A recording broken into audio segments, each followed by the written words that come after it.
friend Farmer. You're most welcome in our online academy, the ESL Academy of Linguistic and Literature. Our contact number is 030563194464.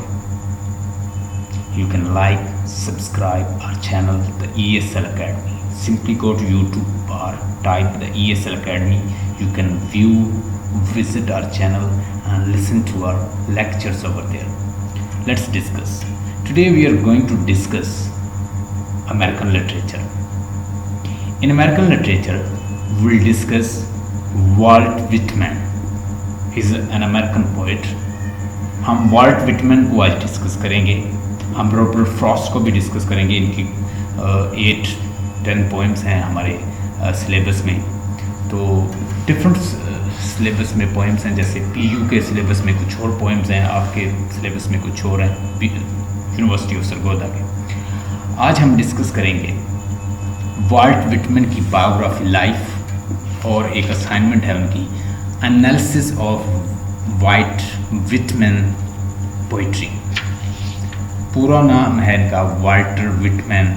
तो आज हम इनको discuss करते हैं. Let's discuss. आपको मैंने एक असाइनमेंट, इंट्रोडक्टरी असाइनमेंट भी सेंड की हुई है. वॉल्ट विटमैन अमेरिका के अंदर पैदा हुए. वॉल्ट विटमैन 31 मई 1819 में अमेरिका के अंदर पैदा हुए. Second son of, he was the second child of 9 of the Walter Whitman and Louisa Van Velsor. Louisa Van Velsor जो थी इसकी मदर थी, और वाल्टर विटमैन जो था इसका फादर था. ये उनके सेकंड चाइल्ड थे 9 चिल्ड्रों में, यानी टोटल 9 चिल्ड्रन थे, और उसमें से ये दूसरे नंबर पे थे. After the assassination of president Lincoln, president Lincoln, Abraham Lincoln का नाम आपने सुना होगा. तो ये उनको आइडियल मानते थे, यानी ये उनको अपना गॉडफादर, आइडियल और अपना हीरो मानते थे. वॉल्ट विटमैन के बारे में कहा जाता है कि ही वॉज द नेशनलिस्ट. वो एक नेशनलिस्ट पोएट था, और उसने कोई बाकायदा तालीम हासिल नहीं की थी किसी भी कॉलेज से या यूनिवर्सिटी से, लेकिन he was very intelligent. He was self made poet. Self made था, मिडिल क्लास से ताल्लुक़ रखता था, और वॉल्ट विटमैन जो था एक इनकलाबी शायर था, रेवोल्यूशनरी पोएट था. वो चाहता था कि जितने भी क्लासिकल और यूरोपियन और इंग्लिश और इंग्लैंड से रिलेटेड जितने भी पोएट्स हैं, उन्होंने जो नॉर्म्स, रूल्स और रेगुलेशन बनाए हुए हैं, मैट्रिकल जो रूल्स बनाए हुए हैं पोइट्री के लिए, he wants to break and he want to write new kind of poetry so that represent Americans, ताकि वो अमेरिकन को रिप्रेजेंट करे, एक new kind of new form of poetry में वो रिप्रेजेंट करे. ये इतने पढ़े लिखे नहीं थे, कोई एजुकेशन हासिल नहीं की बाकायदा, लेकिन अमेरिका में सफ़े अव्वल के शायर थे.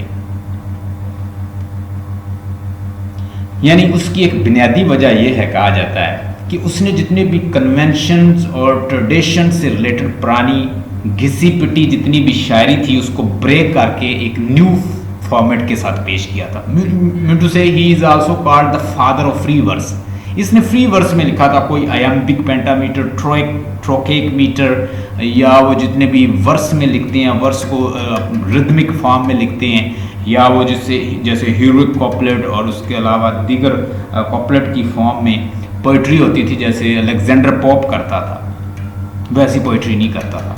शेक्सपियर की तरह राइम बाउंडेड नहीं थी कि उसको राइम और आयम्बिक पेंटामीटर में लिखा जाए, unstress stress unstress stress unstress stress unstress, इस तरह का कोई भी वो एक्सेंटेड और नॉन एक्सेंटेड रूल फॉलो नहीं करता था. विटमैन की शायरी का एक अपना नज़रिया था, वो एक अपना नज़रिया पेश करता था. वो इस तरह की शायरी करना चाहता था कि जो आज़ाद हो, राइम से, मीटर से, रूल से, रेगुलेशन से, और कन्वेंशनल और ट्रेडिशनल और जितने भी इंग्लिश पोइट्स थे उनसे आज़ाद पोइट्री करना चाहता था, उनके रूल से आज़ाद. इसने रवायत को टोटली मुस्तरद किया था. वॉल्ट विटमैन एक ऐसे पोएट थे जो साइंस को समझते थे, उनके दौर में साइंस भी काफ़ी प्रोग्रेस कर चुकी थी और लिहाजा वो अपनी पोइट्री के अंदर हकीकत पसंदी, साइंसी रुझान और शायरी में वो जो मॉडर्न ट्रेंड था उसे लाना चाहते थे। वाल्ट विटमैन लाइक करते थे क्वैकर्स। क्वैकर का मतलब मैंने पहले ही बताया कि ऐसा क्रिश्चियन एक ग्रुप है क्वैकर का जो झूम झूम के जैसे जिक्र करते हैं हमारे वो सारे सेक्ट्स, इस तरह वो गॉड को अपनी सोल के साथ, उसके सोल के साथ गॉड के साथ रब्ता करने की कोशिश करते हैं दूसरे फॉर्म में, इंट्यूटिव या विजन्स के साथ, इंट्यूटिव नॉलेज के साथ, अपने इमेजिनेशन के साथ, अपनी थॉट्स और ड्रीम्स के साथ जब गॉड से लिंक बनाने की कोशिश करते हैं, झूम झूम के गाते हैं, गॉड का नाम लेते हैं ताकि to build a strong relation with God, इनको क्वैकर कहते हैं। ये एक क्वैकर को भी ये लाइक करते थे, एक सेक्ट था। इनको कहा जाता है ये ट्रांसेंडेंटलिस्ट थे। ट्रांसेंडेंटलिस्ट का मतलब लिख लें, ट्रांसेंडेंटलिस्ट का मतलब होता है ड्रीमी। ये एक फिलॉसफी है, इसको लिख लें। ये 1795 से लेके 1805 तक की एक फिलॉसफी है। ये इंपेरिकल और प्रैक्टिकल जो फिलॉसफी है उसको रद्द करती है। Philosophy study the intuitive spiritual knowledge is above then the empirical knowledge. Empirical knowledge से जो इंट्यूटिव और स्पिरिचुअल नॉलेज है वो अबव है। ट्रांसेंडेंटलिज्म की जो फिलॉसफी है ये कहते हैं, और ये एक ट्रांसेंडेंटलिस्ट था। Vision is important then the empirical knowledge, इसका मतलब है विजन, जो विजनरी जैसे ड्रीमी, यूटोपियन, इमेजिनेटिव, जो इंसान की इमेजिनेशन का जो नॉलेज है वो कहता है वो ज़्यादा स्ट्रॉन्ग है देन इंपेरिकल नॉलेज। और बेकन और हमने पढ़ा रसल को, तो वो किसको फॉलो करते थे? प्रैक्टिकल एम्पेरिकल फिलॉसफी को। इनके बारे में कुछ पॉइंट्स लिख लीजिए। Walt Whitman was born on May 31, 1819। 1819 में वाल्ट विटमैन पैदा हुए, second son of Walter Whitman. Father का नाम है Walter Whitman, Louisa Van Velsor. Family consisted on 9 children, lived in Brooklyn. Brooklyn एक आइलैंड था, ये वहां रहते थे। 1820 से 1830 तक इन्होंने वहां स्टे किया है। ब्रुकलिन एक प्लेस है अमेरिका के। अर्ली एज में इसने प्रिंटर की ट्रेड्स जो हैं उसके बारे में कोई नॉलेज हासिल किया। वर्ड्स को लिखना पढ़ना इसने सीखा और इसने शेक्सपियर को, डांटे को, होमर को, इस तरह के जो बड़े बड़े पोएट्स हैं उनको बड़ा डीपली स्टडी किया। क्योंकि इसकी लैंग्वेज इंग्लिश थी तो वो इंग्लिश में मौजूद थे, तो इंग्लिश से पढ़नी आती थी। रीडिंग राइटिंग तो इसने सीखी थी, इसने कोई बाकायदा यूनिवर्सिटी कॉलेज नहीं ज्वाइन किया, इसीलिए ये आज़ाद सी और फ्री पोइट्री करता है। इसने as a work English teacher भी वर्क किया है। एक रूम का स्कूल होता है, बाज़ औक़ात अमेरिका के अंदर आप एक रूम के अंदर स्कूल बना सकते हैं। होम स्कूलिंग का भी कॉन्सेप्ट आज भी अमेरिका में है। तो एक रूम पे स्कूल मुश्तमिल था, उस स्कूल में भी ये पढ़ाते थे। लेटर इन्होंने जर्नलिज्म जो है, सहाफत को भी ज्वाइन किया, उसको कैरियर बनाया। वाल्ट विटमैन इंस्पायर्ड थे रैल्फ एमरसन। अमेरिकन एक राइटर थे, उसका नाम था एमरसन, EEMERSON, जो कि ट्रांसेंडेंटलिज्म और इस तरह की जो फिलॉसफी थे उसके हामी थे, और ये भी उनसे इंस्पायर्ड थे। He wrote in a free verse and known as the father of free verse. इसको जाना जाता है कि ये फादर ऑफ फ्री वर्स है, इसने फ्री वर्स में लिखा है। वाल्ट विटमैन किस में लिखता है? फ्री वर्स में लिखता है। इसको फादर ऑफ फ्री वर्स भी जाना जाता है। वाल्ट विटमैन की पहली बुक जो है कलेक्शंस ऑफ पोएम्स है, जिसके अंदर उसका टाइटल था leaves of grass. Leaf of grass इसने मुख्तलिफ एडिशन में पब्लिश की है।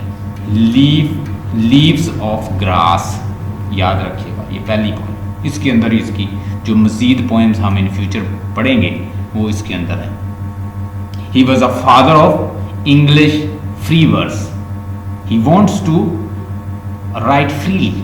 He does not want to follow any obstructions or hardship or want to make a rhymed bounded poetry or like that. He want to write in a free verse, यानी free लिखना चाहता था, जैसे आप रहे हैं, जैसे लाइंस आ रही हैं उनको लिखता जा रहा है, कोई राइमिंग स्कीम, कोई पैटर्न, कोई रिदम और कोई आयम्बिक और ट्रोकेक मीटर और कोई एनाफेस्ट मीटर, किसी को भी फॉलो नहीं करता। 1885 में Whitman took the copyright of the poems under the title of Leaves of Grass।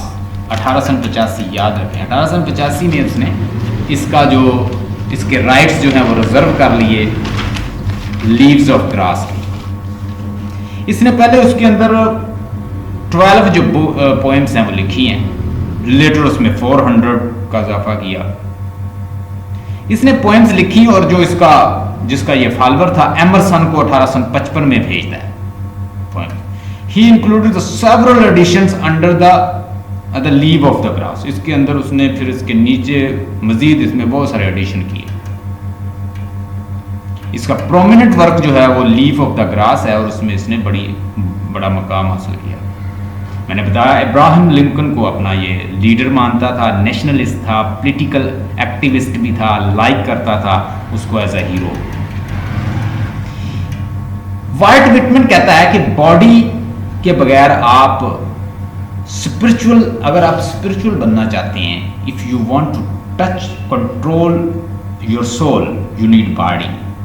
Body और सोल का वो कहता है कि बड़ा एक क्लोज रिलेशन है। तो इसीलिए वो कहता है, वो इंक्लूड करता है कि सेक्सुअल, इसके बहुत सारी जो पोएम्स हैं इसकी वो सेक्सुअल हैं और ये होमोसेक्सुअल भी था। वाल्ट विटमैन होमोसेक्सुअल एक्टिविटी का हामी था और इसने बहुत सारा ऐसा मवाद जो है अपनी पोइट्री में डाला लीव्स ऑफ ग्रास, जिसकी वजह से इसका ये एक स्कैंडलस के तौर पर उभरा, एक बहुत स्कैंडलस वर्क बना और लोग इसको डिसलाइक भी करने लगे क्योंकि उसमें इसने बड़ा ओपनली फिजिकल चीज़ों को इसने उसका इजहार किया। वो कहता है कि इंसान जो है इस दुनिया में बेसिकली न्यूड जो है वो उसकी क्लोज टू नेचर होता है जब वो न्यूड होता है। If you want to see human being and you want to see closely और very near to God then he will be nude. क्योंकि जब वो ह्यूमन बीइंग ऊपर से, जैसे ये मिस्टिक और बड़ा रिलीजियस सा पोएट था, तो वो गॉड के बड़ा करीब होना चाहता था। वो कहता है कि अगर आप गॉड के जितना करीब होना चाहते हैं, ओरिजिनल फॉर्म में जब इंसान इस दुनिया में आया था तो वो न्यूड था। न्यूड जो फॉर्मेट है ह्यूमन बीइंग का वो क्लोज टू नेचर है। तो वो न्यूडिटी पे लिखता है, न्यूडनेस पे लिखता है, वो ह्यूमन बॉडी पे लिखता है, सेक्स पे लिखता है, सेक्सुअल एलिमेंट्स बहुत ज़्यादा हैं और इसकी वजह से बहुत ज़्यादा इसका वर्क जो है वो एलिगेशंस पे उस पर बहुत ज़्यादा था। इसने लिखा sing the body electric, I sing the body electric. इसमें भी बॉडी से रिलेटेड बातें करता है, बड़ा सेक्सुअल बातें करता है। द स्लीपर इसने लिखी, ये किसमें, इसमें है लीव्स ऑफ द ग्रास में ये सारी poems. Song of myself, all are merged under the title leaves of grass. ये सारी लीव ऑफ ग्रास में आती है। जब सिविल वार होती है तो उसमें अमेरिका के अंदर एक सिविल वार होती है। सिविल वार के दौरान बहुत सारे लोग जो हैं वो आपस में लड़ते हैं और बहुत सारे लोग मारे जाते हैं। 1861 से लेके 65 तक सिविल वार चली है अमेरिका के अंदर। वाल्ट विटमैन के जो भाई थे जॉर्ज, उनका नाम था जॉर्ज, वो वर्जीनिया में रहते थे। उनको पता चलता है कि वो जख्मी हो गए हैं, वाउंडेड हो गए हैं, तो वो हॉस्पिटल में उनका केयर करने के लिए वहाँ पे जाते हैं। अल्टीमेटली इनकी अपनी मदर से भी मुलाकात होती है who was at dying bed. George जो थे वो उस वार में जख्मी हो जाते हैं, तो अपने भाई वर्जीनिया, एक इलाका है अमेरिका का, वहाँ पे उसका लुक आफ्टर करने के लिए जाते हैं। ड्यूरिंग द सिविल वार ये बड़ा कूल और काम रहता है, अपनी पोइट्री को छोड़ देता है क्योंकि पोइट्री में ये देख रहा था कि बहुत सारे लोग जो हैं वो उसके खिलाफ हो रहे थे। वाल्ट विटमैन ने एज अ क्लर्क भी ज्वाइन किया लेटर। जब उसके मालक को, कंपनी के मालक को पता चलता है कि ये तो वही है जिसने लीव्स ऑफ ग्रास पोइम लिखी है और उसमें बहुत सारी इररिलीजियस और फिजिकल चीज़ों को डिस्कस किया है, बड़ा इररेलेवेंट सा मवाद जो है वो स्कैंडुलस मवाद डिस्कस किया है, तो वो उसे नौकरी से निकाल देते हैं। Wounded in a civil war and stay, क्या होता है जी, बहुत सारे लोग जो हॉस्पिटल में वॉन्डेड होते हैं, ये खुद भी बीमार होते हैं, ultimately as a male nurse भी काम करते हैं। मेल नर्स का मतलब समझते हैं, जैसे नर्सेज काम करती हैं ना, ऐसे मेल नर्स भी हॉस्पिटल में लोगों का लुक आफ्टर करने के लिए, जब सिविल वार होती है तो ये काम करते हैं।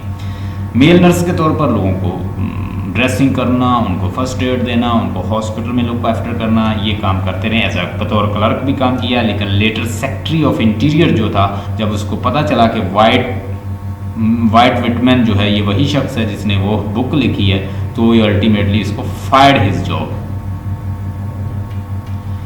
वाइट विटमैन जो है वो हैंड टू माउथ भी लाइफ गुजारते हैं, क्लर्क वर्क किया है, राइटर वर्क किया है, गिफ्ट लोगों से लेके लाइफ पैसे को इकट्ठा किया है, वॉन्डेड भी रहे हैं, ज़ख्मी भी रहे हैं, सिविल वार में भी बहुत सारी प्रॉब्लम रही है, काम भी छोड़ा है। तो ये सारी प्रॉब्लम्स जो है उनके साथ रही हैं। वो क्वैकर भी थे, वो एक मिस्टिक भी अपने आप को कहते हैं, वो रिलीजियस भी कहते हैं। वो कहते हैं कि बेस्ट फॉर्मेट जो ह्यूमन बीइंग की है वो न्यूड है, वो न्यूड बॉडी को डिस्कस करते हैं, जिसकी वजह से उनका वर्क जो है वो काफ़ी स्कैंडल के मसाइल से गुजरता रहा है। अल्टीमेटली लेटर लाइफ में वो न्यू जर्सी अमेरिका के अंदर एक प्लेस है, वहाँ पे ये सेटल हो जाते हैं 1870 में। Walt Whitman settled in New Jersey, JERSEY, Jersey. Visiting dying mother, अपनी डाइंग मदर को भी विजिट करते हैं, ब्रदर के हाउस में रहते हैं, और आफ्टर द स्ट्रोक अल्टीमेटली ये बहुत ज़्यादा बीमार हो जाते हैं तो वापस नहीं जा सकते, तो वह अपने भाई के पास ही 1880 तक रहती हैं। इसके बाद जी बरीड इन द टॉम, 1892 में इनकी डेथ होती है। He wrote his last prose work इन्होंने लिखा 1891 में, उसमें उसका नाम है good bye my fancy. On 26 मार्च 1892 यानी 1892 में इनकी डेथ होती है। He was died and buried in his Tom, इसने खुद ही टॉम अपना बनाया था, उसमें फिर इनको बरीड कर दिया जाता है। He was considered important poet like Emily Dickinson। इमली डिकिंसन की तरह ये भी एक इम्पोर्टेंट अमेरिकन पोएट समझी जाती है। Respected students, you are listening to the voice of Sir Rana. Our contact number is 030563194464. Subscribe, like our channel, the ESL Academy, the ESL Academy of Linguistics and Literature. Let's discuss today's assignment. Today we are going to discuss analysis of Walt Whitman poetry. Walt Whitman की poetry का हम analysis आज discuss करेंगे। लिखिएगा, पहली heading दें, poetry is modern, scientific and individual. Poetry modern होनी चाहिए, न्यू होनी चाहिए, साइंटिफिक होनी चाहिए, इंडिविजुअल होनी चाहिए। ये वाल्ट विटमैन का एक अपना उसका अकीदा है। इसमें 5 लाइनें छोड़ दें, आगे लिखें, स्टाइल लाइक डांटे, वर्ड्सवर्थ और वर्नैकुलर एंड वर्नैकुलर लैंग्वेज। अपनी पोइट्री के अंदर वर्नैकुलर लैंग्वेज का मतलब होता है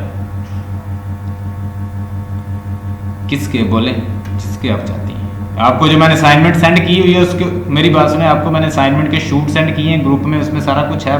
एनी हो मैं फिर भी कर देता हूँ, बोले किसके। हाँ जी,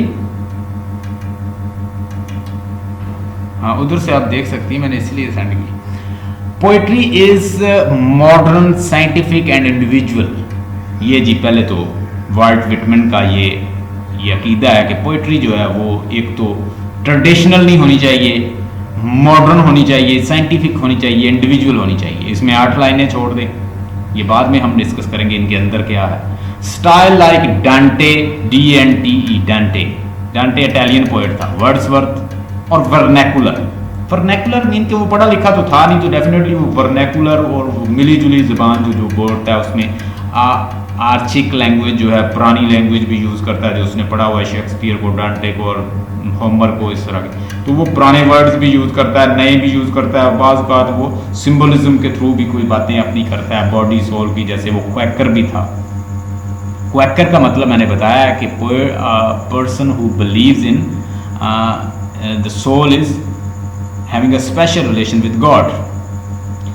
स्टाइल लाइक डांटे, वर्ड्सवर्थ, ये हेडिंग मैंने खुद बनाई है, ये उसके ऊपर भी वैसे आपको जर्नल डिस्कस किया हुआ, मैंने इसकी हेडिंग बना दी। Style like Dante, Wordsworth, vernacular language, ये जी उसके करैक्टरिस्टिक है उसकी पोइट्री का। इसके आगे भी 8 लाइनें छोड़ दें, तीसरी हेडिंग दें,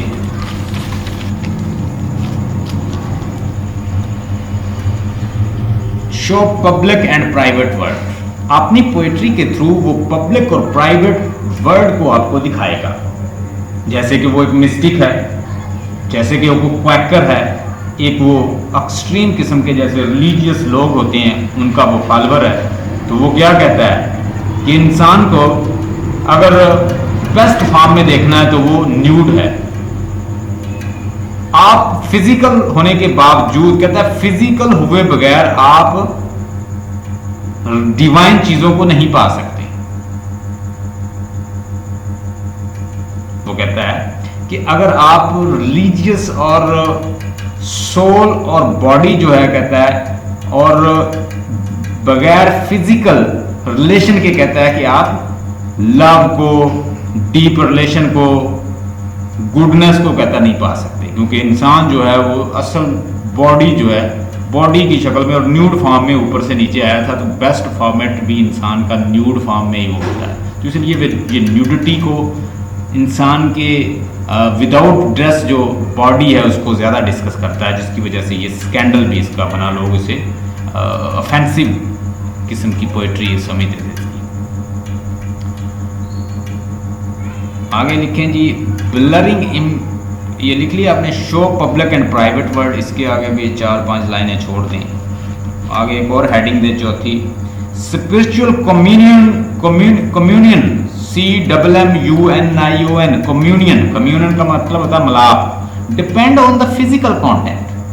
कहता है फिजिकल कॉन्टैक्ट के बगैर आप कोई रिलेशन, कोई लव, कोई चीज जो है उसको ठोस नहीं बना सकते, उसको मजबूत नहीं बना सकते, क्योंकि बॉडी और सोल का जो ताल्लुक है, बॉडी सोल भी बॉडी की वजह से ही है। यानी आप कंटेन सोल को बॉडी के जरिए कर सकते हैं, बॉडी ही सोल को होल्ड करती है, कंटेन करती है। अगर बॉडी ना हो तो सोल किसी काम की नहीं। वो भी एक बड़ा एक मिस्टिक सा आइडिया देता है। बॉडी इज अ वेसल, कहता है बॉडी तो एक वेसल है।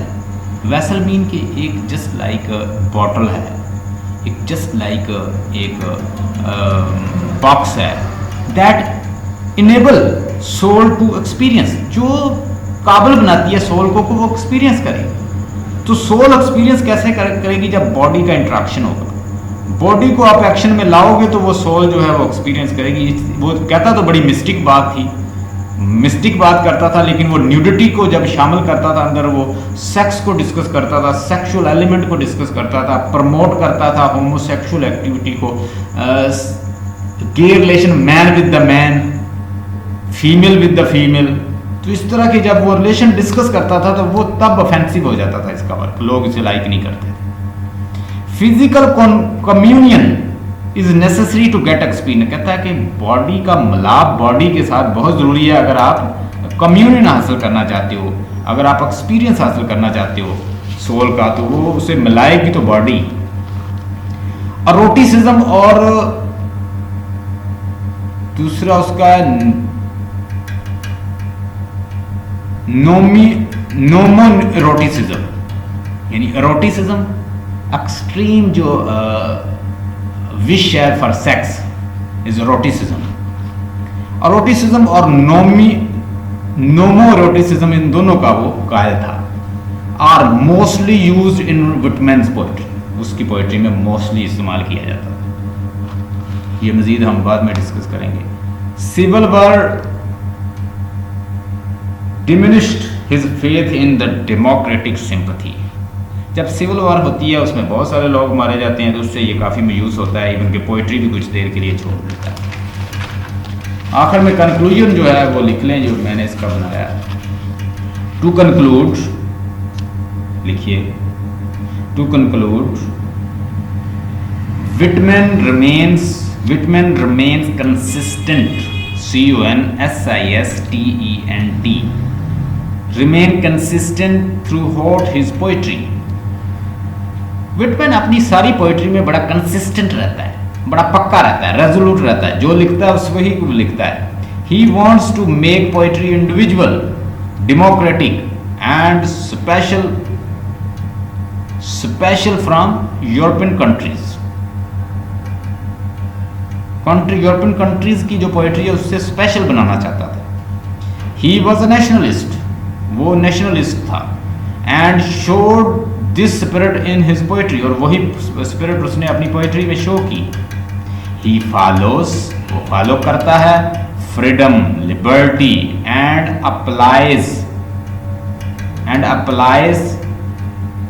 These thing in his poetry. He has written in free verse. He is also known as the father of the free verse. इसको free verse का father भी कहा जाता है। His style was simple, natural and applies perceptions rather than analysis. वो perception को apply करता था rather than analysis को। He uses anecdote. Anecdote का मतलब लिखें stories डालना। वो अपनी पोइट्री के अंदर स्टोरी पुरानी बाइबल से, इधर उधर से, शेक्सपियर से, डांटे से, इटालियन पोएट से इधर उधर से उठा के डाल देता था। He uses anecdotes. एनेक्डोट का मतलब लिखे स्टोरीज। वो अपनी पोइट्री के अंदर एनेक्डोट डालता था, कॉमा।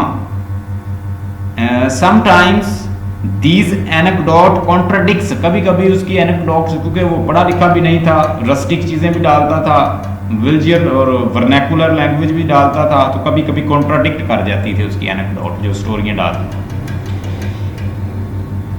इट्स फिलॉसफी, उसकी फिलॉसफी के साथ। दिस एनेक्डोट या दीज एनेक्डोट्स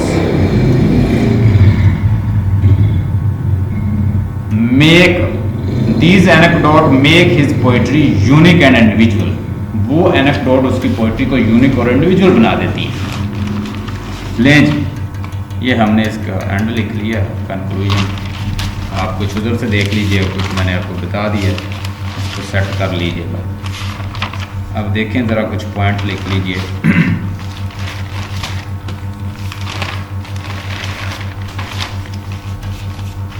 देखिएगा,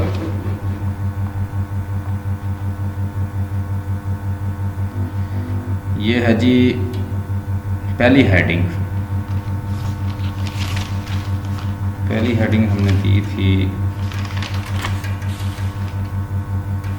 क्या मैंने आपको बताया था, poetry is modern, scientific and individual. वो कहता है जी, पहली तो बात ये है, लिख लें नीचे, इसके नीचे के American, he does not follow the conventional and traditional rules and regulation of European poets के जो वो यूनिक स्टाइल थे, या यूरोपियन लोगों के जो स्टाइल थे पोइट्स के, वो फॉलो नहीं करना चाहते। वो ये चाहता था कि हम एक लिबर्टियस, इंडिपेंडेंट और आज़ाद nation American, so they should be like independent, libertious in their poetry में भी हमें लिबर्टियस होना चाहिए, आज़ाद होना चाहिए, दूसरों की चीज़ों को फॉलो नहीं करना चाहिए। वो अमेरिकन को आज़ाद देखना चाहता था, वो नेशनलिस्ट था, ये भी इसके नीचे लिख लें। He was a nationalist and he want to remove all the shackles laid down by the European poets like Wordsworth, Coleridge, John Keats, ठीक है, उससे पहले जितने भी पोएट, शेक्सपियर, या उससे और उसके बाद के जो पोएट हैं जैसे अलेक्जेंडर पोप, जॉनसन, ये सारे पोएट से वो कहते हैं कि आज़ाद पोइट्री, इनके रूल्स रेगुलेशन को फॉलो ना करें, हम आज़ाद पोइट्री, डेमोक्रेटिक हो पोइट्री की। He was nationalist, so poetry shows nationalism, उसकी पोइट्री भी नेशनलिज्म, जैसे अब्राहम लिंकन को कहता है कि captain my captain, Abraham Lincoln के ऊपर लिखी है, उसकी असैसिनेशन होती है जब उसके ऊपर लिखता है। उसने न्यू ग्राउंड्स जो हैं सब्जेक्ट, ना सिर्फ उसने सब्जेक्ट मैटर का बनाया बल्कि डिक्शन का। डिक्शन का मतलब होता है selection of word, subject matter होता है टॉपिक। उसका टॉपिक और सिलेक्शन ऑफ वर्ड्स भी जो है वो भी बड़े डिफरेंट से होते हैं। न्यू ग्राउंड उसने सेट की। दूसरा स्टाइल, दूसरी हेडिंग स्टाइल लाइक अ डांटे वर्ड्सवर्थ। उसने, मैंने जैसे पहले बताया, उसने शेक्सपियर को, होमर को, डांटे को, इस तरह के बड़े बड़े जो पोइट्स हैं उनको स्टडी कर रखा था। डिड नॉट स्टडी यानी उसने कोई स्कूल, कोई बाकायदा स्कूल से तालीम हासिल नहीं की थी, घर से ही लिखना पढ़ना सीखा था, उसे इंग्लिश आती थी और इसलिए उसने पोइट्स को स्टडी कर लिया और उसने वर्नैकुलर लैंग्वेज में लिखने की कोशिश की और फ्री वर्स में उसने लिखने, उसने कहा जी हम आज़ाद हैं तो आज़ाद ही पोइट्री करेंगे। और वो क्या करता था, लिंक विद वो उसका वर्क जो था वो शो करता था जैसे वो डांटे के जो स्टाइल है उसको और वर्ड्सवर्थ के स्टाइल को अपनाने की कोशिश करता है, क्योंकि उसने उनको पढ़ा था तो उनको जैसा लिखने की कोशिश करता है। वर्ड्सवर्थ भी नेचुरल पोएट है, रोमांटिक पोएट है, हम देखते हैं तो ये भी रोमांटिक चीज़ें डिस्कस करता है। इसकी पोएट्री में बड़े सिंपल वर्ड होते हैं, सिंपल लोग होते हैं, वुड्स, फॉरेस्ट और इस तरह की चीज़ों को, बच्चों को डिस्कस करता है। तो आप मज़ीद पढ़ेंगे इसकी पोएट्री तो आपको पता चलेगा। फुल्ली न्यू साइंटिफिक मॉडर्न और डेमोक्रेटिक लैंग्वेज जो है वो यूज़ करता है। सिंपल विलेज पीपल और फ्री चीज़ें, फ्री ऑफ एक्सप्रेशन है, फ्री इन देयर एक्सप्रेशन है। इंडिविजुअल है, सिंपैथेटिक है, एक्सचेंज ऑफ एक्सप्रेशन में बड़ा इंडिविजुअल है, बड़ा सिंपैथेटिक है और बड़ा एक नुमाया है, प्रोमिनेंट है। तीसरी heading shows public and private word. अपनी पोइट्री के जरिए वो पब्लिक और प्राइवेट वर्ड दोनों को डिस्कस करता है। वो क्या करता है, पब्लिक लाइफ भी दिखाता है और इंडिविजुअल वर्ड भी दिखाता है। वो अपनी लाइफ के बारे में भी डिस्कस करता है, इनर लाइफ को, जैसे वो क्वैकर है तो वो किस पे बिलीव करता है, ट्रांसेंडेंटलिज्म पे, जो कि एक मूवमेंट थी कि इंट्यूटिव और फिलोसॉफिकल नॉलेज है जो एम्पेरिकल नॉलेज से ज़्यादा आगे है।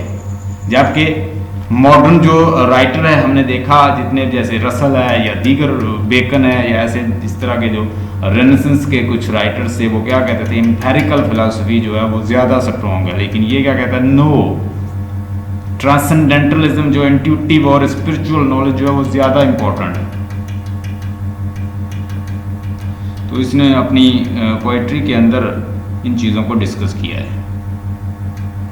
जर्नी, इसने जर्नी लिखी है अपनी, आउटर और इनर वर्ल्ड की, अपनी लाइफ की उसने डिस्कस की हुई है। चौथी heading spiritual communion depend on the physical contact. वो कहता है जी फिजिकल हुए बगैर आप कोई चीज़ हासिल नहीं कर सकते। बॉडी इज अ वैसल, कहता है बॉडी एक वैसल है जो सोल को होल्ड करती है, जो उसे एक्सपीरियंस करवाती है। अब आप ये नहीं कह सकते कि बॉडी की इंपॉर्टेंस नहीं है। वो कहता है जी बॉडी भी उतनी ही इम्पोर्टेंट है जितनी कि सोल है।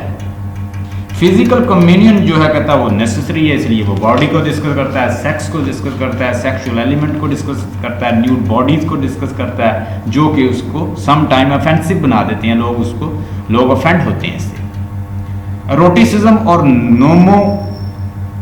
नोमो एरोटिसिज्म को वो डिस्कस करता है, गे रिलेशन को, एरोटिक रिलेशन को, man with man, female with female, physical relation, gay relation को वो डिस्कस करता है, जो कि और इसका होमोसेक्सुअलिटी का वो हामी था, are mostly used in poetry. He was supporter of the homosexual. Having, कहता है having sex is the important to merge to body and soul. Body and soul को मर्ज करना चाहते हो तो कहता है कि वो एक जैसे वैसल है, तो कहता है कि sexual experience is necessary if you want to hold body and soul, merge body and soul. Body and souls are like, कहता है कि ऐसे है कि जैसे एक टू, कहता है कि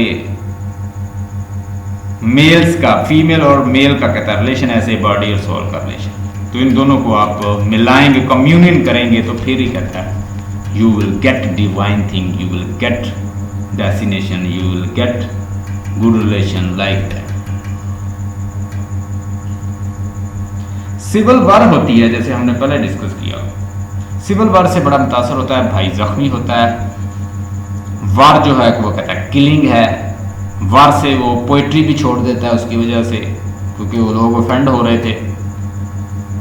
वो कहता है कि अच्छे पैशन की पोइट्री की इस सोसाइटी में कोई जगह नहीं है, इसमें वो डिस्कस करता है। आखिर में कंक्लूजन जो है मैंने आपको लिखवा दिया है। So we discuss biography of Walt Whitman, we discuss one assignment analysis of Walt Whitman's poetry. Tomorrow इंशाल्लाह will discuss one of his poem.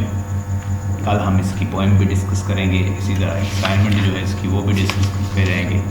Next assignment है इसकी थीम्स इन वॉल्ट विटमैन पोइट्री, ठीक है जी। उसके बाद इसी तरह कैप्टन और कैप्टन भी है, कल हम इंशाल्लाह इसकी डिस्कस करेंगे poem O Captain my captain.